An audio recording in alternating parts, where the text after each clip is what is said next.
अनुपात विधि से जो प्रतिशत के सवाल सॉल्व होते हैं वो देखने में थोड़े पेचीदा लगते हैं, लेकिन उन्हें सॉल्व करने में मजा आता है। अब बहुत ही आसान होते हैं। तो देखिए, इसका पहला पार्ट 1 दे चुके हैं। ऐसा नहीं है कि पार्ट 1 अगर आपने नहीं देखा है तो पार्ट 2 नहीं कर सकते हैं। तरीका एक ही है। तो पार्ट 2 देखने के बाद पार्ट 1 भी देख लेंगे। इसका लिंक हमने डिस्क्रिप्शन पे दिया हुआ है, जिससे आप 12-14 टाइप के सवाल, चाहे आप एसएससी सीएचएसएल कर रहे हो, सीजीएल कर रहे हो, रेलवे के एग्जाम दे रहे हो, पटवारी के एग्जाम दे रहे हो, हर जगह प्रतिशत के इस तरह के टेढ़े मेढ़े सवाल आजकल आते हैं। तो चलिए हम क्लास शुरू करते हैं। पहला जो सवाल है वो सवाल है कि बड़ा सिंपल है कि अगर आयत की लंबाई को 20% बढ़ा दिया जाए तो चौड़ाई को कितना प्रतिशत कम कर दिया जाए ताकि क्षेत्रफल स्थिर बना रहे।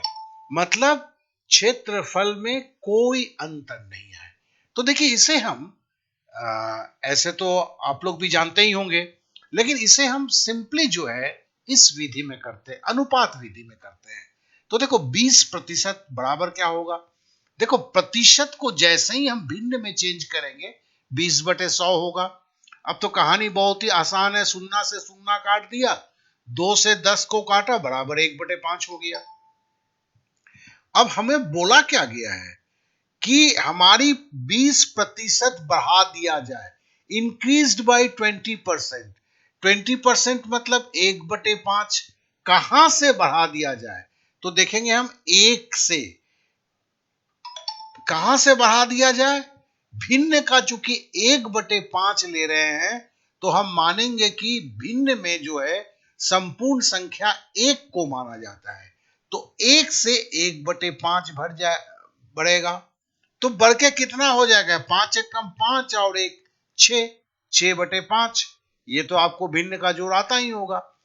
तो हमने समझ लिया कि 6/5 लंबाई हो गई है।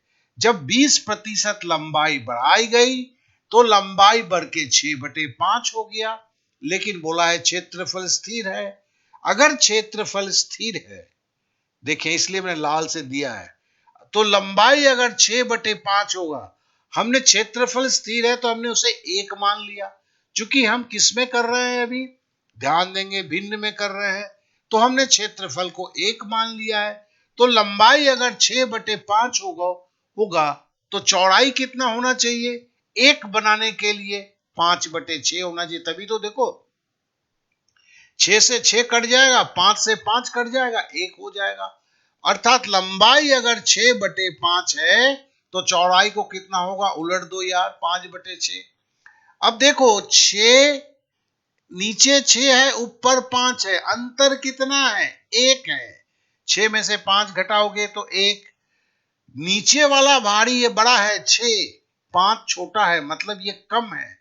5 6 से कम है, 5 6 से कम है, तो चौड़ाई में कमी कितनी होगी, चौड़ाई में कमी होगी 1/6। कितना कम है, देखो नीचे 6 है, ऊपर कितना कम है, 1 कम है। 6 से 5 घटाया, 1 कम है, तो चौड़ाई की कमी कितनी हुई, 1/6। अब 1/6 को अगर प्रतिशत में बोलना है तो क्या करेंगे, 1/6 को हम गुना 100 कर देंगे। अब 100 से जैसे करेंगे तो क्या होगा, 50/3 होगा, और 50/3 होगा तो हम 16×3 = 48, और मतलब ये 16.2/3% होगा। यहां पर क्या है, 16 छक्के 96 और 4, हम 6 से 100 को भाग दे रहे हैं, 16 छक्के 96, बच गया कितना, 4, 4/6। अब इसको काटते हैं 2 से, तो 2 दूनी 4, 2 तिया 6, तो 16.2/3%। तो चौड़ाई में कितना प्रतिशत कम कर दिया जाए, चौड़ाई में 16.2/3% कम कर दिया जाए। तो आशा करता हूं कि आप ये अवश्य समझ गए होंगे, किसी तरह की कोई प्रॉब्लम नहीं हुई होगी। तो चलिए हम आगे बढ़ते हैं, इस सवाल को देखते हैं। अगर पेट्रोल की कीमत में 12.5% बढ़ा दिया जाए तो खपत में कितने प्रतिशत की कम की जाए ताकि खर्च स्थिर रहे। ठीक है, तो अब चलिए करते हैं। अरे अच्छा अच्छा, एक बात बोलना है, हमें एक चीज आपसे बताना है कि अगर आप गणित में कमजोर हैं, अरे गणित में कमजोर हैं तो महाराज अच्छे किसी कोचिंग क्लास में जाइए।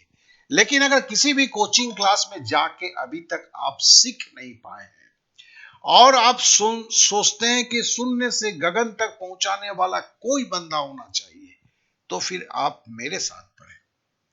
जी हां, कोई वीडियो नहीं देने वाला मैं, किसी तरह की ऐप की बात नहीं होगी, व्हाट्सएप पे पढ़ेंगे जहां केवल मैं हूंगा और आप होंगे। 100% सीखने की गारंटी, सब कुछ सिखाने की गारंटी, सब कुछ। और केवल समझ लीजिए, आपके लिए क्लास लगा है। यहां पे कोई 10 लड़के 20 लड़के ऐसा कुछ नहीं है, केवल आप हैं और हम हैं। तो इसके लिए क्या है कि ये कंप्लीट गणित अंक गणित का जो कोर्स है, ये 2,500 अभी नहीं है, अभी ये चेंज हो गया है। सॉरी, ये मैंने ख्याल नहीं किया, ये अभी चेंज कर दिया गया है और लोग घटाते हैं, हमें बढ़ाना पड़ा, इसलिए कि मैं 5 से 6 जन से ज्यादा नहीं पढ़ा पाता हूं इस तरह के बैच में, क्योंकि इसलिए ये इसकी 3,000 रुपीज हो चुकी है। और एक बात आपको बताना हम चाहते हैं, और वो ये बताना चाहते हैं कि ये इस तरह की क्लास पूरे हिंदुस्तान में कहीं नहीं हो। तो मेरा व्हाट्सएप नंबर दिया हुआ है, पहले इसको समझ लें, ठीक है ना। फिर होगा तो मुझसे पता कर लें कि सीट खाली है कि नहीं। अगर सीट खाली है तभी आ सकते हैं, क्योंकि ऐसे रेगुलर क्लास की चार्जेस भी 3,000 नहीं होते हैं, बहुत कम होते हैं। लेकिन वहां आप तो पढ़ चुके हैं, कुछ अगर नहीं हुआ है तभी ज्यादा पैसा देके पढ़ के अपने समस्याओं को अंत कीजिए। तो चलिए अब आगे की क्लास में हम बढ़ते हैं, ठीक है ना। तो आशा करता हूं कि चीजें आपके पास क्लियर हो चुका होगा। तो चलिए अब आगे बढ़ते हैं। तो पहला जो है वो ये है कि अभी का जो है उस सवाल पे फिर से आ जाते हैं। अगर पेट्रोल की कीमत 12.5% बढ़ा दिया जाए तो खपत में कितने प्रतिशत कम की जाए कि ताकि खर्च स्थिर रहे। देखिए यहां पर अब 12.5% क्या होता है भैया, देखो इसको लिखेंगे 12.5%। क्या है, अभी हमने बोला ना, प्रतिशत को भिन्न में बदलने के लिए सीधा 100 से भाग दे दीजिए, तो 12.5/100। देखिए यहां दशमलव है, इस दशमलव को हटाने के लिए क्या करेंगे, इस दशमलव को हटाने के लिए नीचे को शून्य बढ़ा देंगे, तो 125/1000। अब इसको काटिए, 25 × 5 = 125, 1000 को 25 से काटेंगे तो 40 होगा, 5/40। अब 5 से 40 को काटेंगे तो 5×8 = 40, तो बराबर 1/8 होगा। तो प्रतिशत कीमत कितना बढ़ा, 12.5% बढ़ा। तो भिन्न में कितना बढ़ा, 1 से 1/8 बढ़ गया। पहले 1 था, फिर 1/8 बढ़ा, तो बराबर क्या हुआ, कीमत अब 9/8 हो गया है। लेकिन कंडीशन क्या है, कंडीशन है कि खर्च स्थिर है। खर्च स्थिर है, देखिए लाल से लिख दिया। तो कीमत अगर 9/8 होगा तो खपत कितना होगा, खपत 8/9 होगा। तभी ना 9 कट जाएगा, 8 कट जाएगा, तो खर्च एक मतलब स्थिर रहेगा। तो खपत में कितनी कमी हुई, देखिए पहले 9 था, अभी 8 हो गया, कितना कम हुआ, 9 में से 8 घटाए 1, और नीचे 9, 1/9। और इस खपत कमी को प्रतिशत में कैसे लिखेंगे, 1/9 को 100 से गुणा करेंगे, तो क्या होगा, 11.11 एक बच गया, 11.1/9% हो गया। तो आशा करते हैं कि सवाल को भी एकदम बहुत ही आसान है। तो देखिए इसके पहले जो मैंने दिया हुआ था उसमें हमने 6 सवाल दिया था, यहां पर हमने 7वां किया, 8वां अभी किया है। और इस तरह से हम इसके हर टाइप के सवाल को हम छूते हुए जा रहे हैं। अब बोलता है कि अगर चीनी की कीमत 20% कम हो जाती है, ठीक है ना, अगर चीनी की कीमत 20% कम हो जाती है तो कोई व्यक्ति 5 किलोग्राम चीनी अधिक खरीद पाता है। अगर उसका खर्च स्थिर हो तो चीनी की प्रारंभिक खपत ज्ञात करें। थोड़ा सा दूसरे टाइप में आया हुआ है, तो चलिए इसको हम समझने की कोशिश करते हैं। तो पहले बोलता है 20%, 20% को प्रतिशत हटाना है हमें, तो क्या करेंगे, 20/100 लिख दिया। अब सुन्ना सुन्ना काट दिए, 2 से 10 को काटे तो 1/5 हो गया। अब 1/5 क्या हुआ, कम हुआ है ना, तो चीनी की कीमत 20% कम हुआ है, मतलब 1 - 1/5। बढ़ेगा तो प्लस होगा, घटेगा तो कम होगा। तो 5 में से 1 गया बराबर 4/5, तो कीमत हो गया 4/5। खर्च बोलता है कि स्थिर होगा, तो मतलब कीमत अगर 4/5 होगा तो फिर खपत क्या होगा, 5/4 होगा। तभी तो 4 4 कट जाएगा, 5 5 कट जाएगा। अब 5/4 है, ऊपर 5 है, नीचे 4 है, तो मतलब नीचे कम है तो ज्यादा है। कितना ज्यादा है, तो 5 में से 4 घटाया 1, 1/4 ज्यादा है। अब 1/4 जो है, यहां क्या बोलता है, 5 किलोग्राम चीनी अधिक खरीद पाता है, मतलब 1/4 बराबर क्या हुआ, 5 किलोग्राम। तो 5 किलोग्राम है, तो पहले देखो खपत क्या हो रहा था, सिंपल यही से आ जाते हैं। 1/4 बराबर 5 किलोग्राम, ठीक है ना। तो मतलब क्या है, 5 से ऊपर कर देते हैं 25 किलोग्राम और इधर 20 किलोग्राम। तो मतलब पहले जो था, प्रारंभिक जो था, वो था प्रारंभिक अधिक 1 किलोग्राम बराबर 5 गुने 5 4 सॉरी बराबर हो गया 20 किलोग्राम। पहले जो था चीनी 20 किलोग्राम खपत होता था, दाम घट गया जिससे 25 किलोग्राम चीनी अभी खपत हो रहा है। वही है ना, देखो ये क्या है, खपत पहले 4 था, अभी 5 हो रहा है, और एक भाग का कितना है, 5 किलोग्राम है, तो 5 भाग का 25 किलोग्राम, यहां 4 से गुणा कर देंगे 20 किलोग्राम। पहले का खपत 20 किलोग्राम था, अभी खपत 25 किलोग्राम होगा। यहां से निकल गया ना, तो चीजें क्लियर हो गई। चलिए अब अगले सवाल पे आते हैं। बोलता है अगर सिनेमा घर के टिकट के कीमत में 15 रुपए की वृद्धि हो जाती है। अब देखिए सवाल धीरे धीरे घूम रहा है ना। अगर सिनेमा के टिकट के कीमत में 15 रुपए की वृद्धि हो जाती है और दर्शकों की संख्या में 50 की कमी हो जाती है, लेकिन कुल आय में कोई कमी नहीं होती, आय स्थिर है, आय स्थिर है।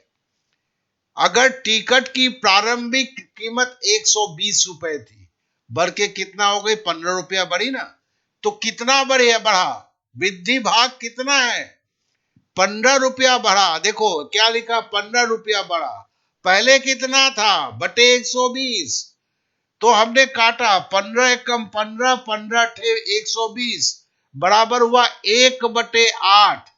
तो वृद्धि हुआ है, वृद्धि होके कहां पहुंचा रेट, तो कीमत में वृद्धि 1/8 हुआ है, मतलब कीमत अब 9/8 हो गया है।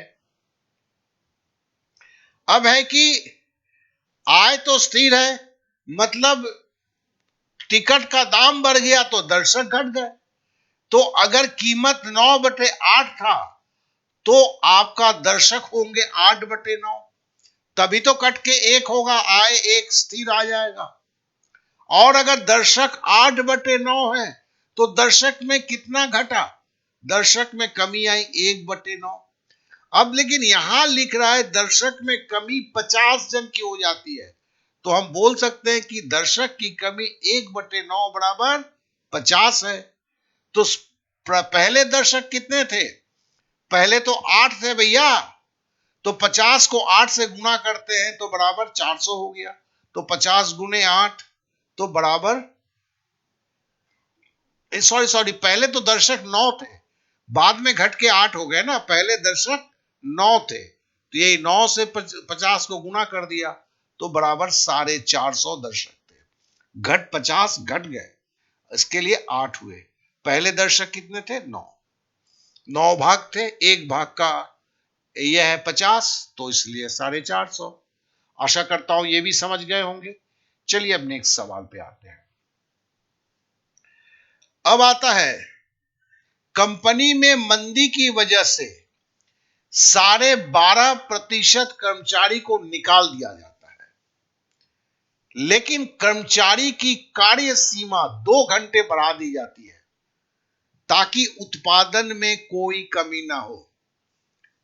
छटाई हो जाता है, 12.5% कर्मचारी को निकाल दिया गया और दूसरे कर्मचारी को बोला कि इनका काम आप लोगों को करना होगा। इसके लिए सबको 2 घंटा करके ओवर टाइम कर रहा था। तो पूछता है इसमें कि बताओ कि पहले कितना घंटा काम कर रहा था, अभी तो 2 घंटा बढ़ गया, तो समझ में आ गया। तो इसको कैसे करेंगे? तो देखो वही है, उत्पादन में कोई कमी ना हो, उत्पादन स्थिर है। अब 12.5% को कैसे लिखेंगे? पहले हम कर चुके हैं, सारे बट परसेंट मतलब बटे 100, प्रतिशत को हटा, दशमलव को हटाया, यहां एक शून्य और बढ़ा, 125 बटे 1000। 25 से काटते हैं, 25 पचे 125, अब 25 40 हुआ 1000। फिर 5 से 40 को काटते हैं तो 1/8। ये एक्चुअली याद होना चाहिए, लेकिन चलो मैं बार बार कर देता हूं कि एकदम बेसिक से ही चलो भाई करते हैं, कोई ज्यादा तो फर्क नहीं पड़ता है। अब 1/8 कर्मचारी को निकाल दिया गया, तो कर्मचारी बचे कितने? कर्मचारी 1 - 1 - 1/8, तो कर्मचारी जो बचा हुआ है 8 में से 1 गया, 7/8। अब देखो उत्पादन स्थिर है, तो 7/8 बचा हुआ कर्मचारी है, तो समय कितना होगा? 8/7, उल्टा होगा। तभी तो कट के 8 कट के 7 कट के 1 घंटा हो जाएगा। 8/7 मतलब कितना समय बढ़ा? 1/7 बढ़ा। अब देखो 1/7 बराबर है 2 घंटा, मतलब 1 भाग बराबर है 2 घंटा। तो अभी कितना काम करेगा? 8 दूनी 16 घंटा। पहले कितना काम कर रहा था? 7 दूनी 14 घंटा। यहीं से आ जाता है उत्तर, ध्यान देंगे। जबकि मैंने लिखा कार्य घंटे 1/7 बराबर 2 घंटा, तो पूर्ण काम बराबर क्या होगा? 2 घंटे गुना 7। ये कहां से आया? देखो यही 2 घंटे को हमने 7 से गुना कर दिया, तो 7 दूनी 14 घंटा। तो मतलब पहले 14 घंटा काम कर रहे थे, अब जब 12.5% कर्मचारी को निकाल दिया गया तो बोला गया 14 घंटा नहीं, अब 2 घंटा और काम करना होगा, 16 घंटा करके आप लोगों को काम करना होगा। अब अगले सवाल पे आते हैं। अगला सवाल बोलता है, एक व्यक्ति निश्चित गति के साथ एक निश्चित दूरी तय करता है। देखो एक ही मतलब क्या है, खाली यहां पर एक ही चीज है, यहां निश्चित दूरी, चूंकि चेंज नहीं हो रहा है, गति में चेंज कर रहा है तो एक ही डिस्टेंस जाना है तो समय कम लगेगा। जब स्थिर हो जाता है कोई चीज, जैसे तरह तरह के सवाल करते हुए ये सेकंड पार्ट लेके अभी तक हमने 5वां सवाल कर रहा हूं, पहले 6 सवाल हो चुका है, अभी लेके मतलब इस तरह से ये अभी 6 सवाल है, पहले का 6 सवाल हो चुका है, तो मतलब 12 टाइप के सवाल, किसी से किसी का कोई मेल नहीं है, सब अलग टाइप के हैं, क्योंकि इतने टाइप्स पूछे जा चुके हैं। तो फिर चलिए हम इसको करते हैं। अब 14.2/7% को हम कैसे समझेंगे, ये क्या है? तो देखो हम करते क्या, 14 सत्ते 98 और 2, देखिए ये क्या हुआ, 98 + 2/7, यही हुआ ना, मतलब 100/7%।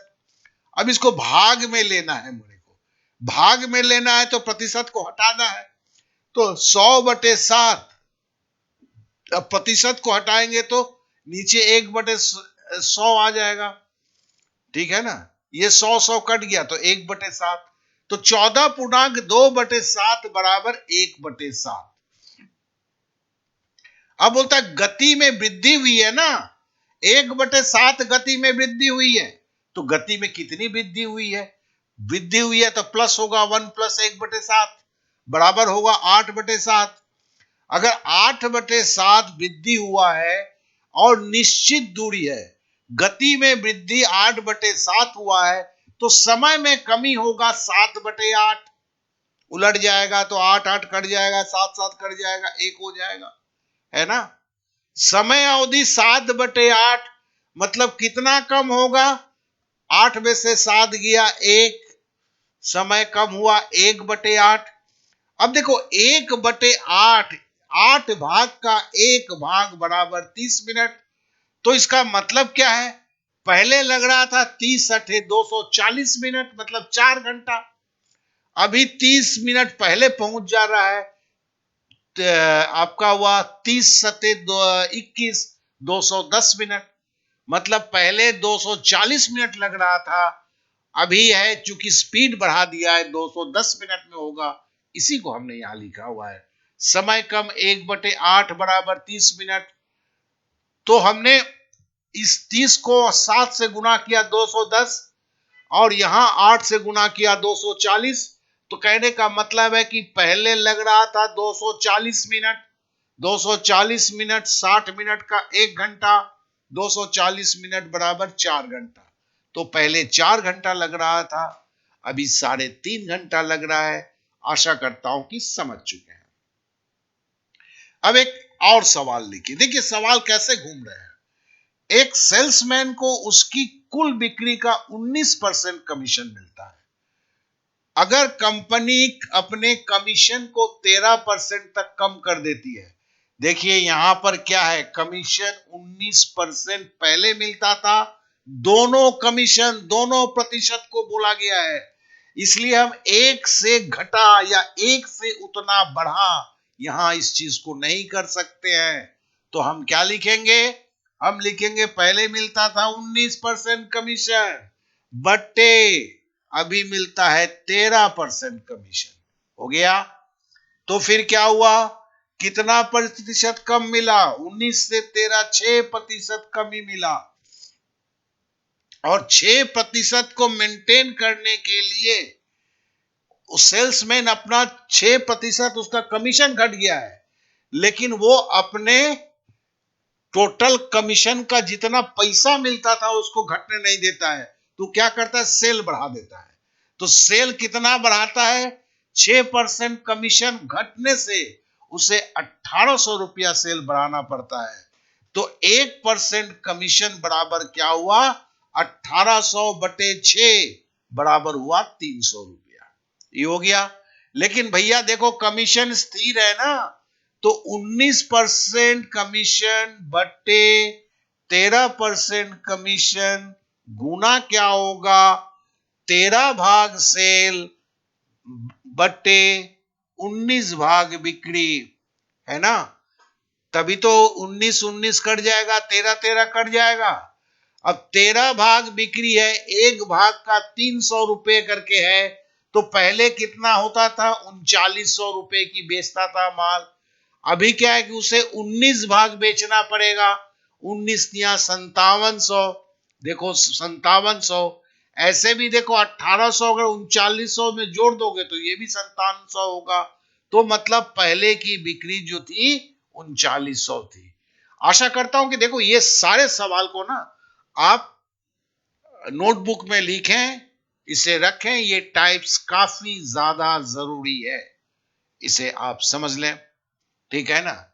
और नहीं तो मैं इसका लिंक मैं दे रहा हूं, उस लिंक में जाएंगे तो कल तक में वहां पर ये सवाल जो है इसके पीडीएफ नहीं बल्कि सॉल्व किए हुए वेब पेज में मिल जाएंगे, जो जब भी चाहे तब भी आप देख सकते हैं। फिर तो नोटबुक में लिखने की जरूरत नहीं होती है, और वहीं पे वीडियो भी रहता है, तो जब चाहे आप वीडियो भी देख ले सकते हैं। तो चलिए आज के लिए यहीं से विदा दीजिए। बहुत बहुत धन्यवाद। अगर आप शेयर करें अपने दोस्तों में, अगर सही लगता है, अगर आपने सब्सक्राइब नहीं किया है तो सब्सक्राइब भी अवश्य करें। बहुत बहुत धन्यवाद, बहुत बहुत धन्यवाद।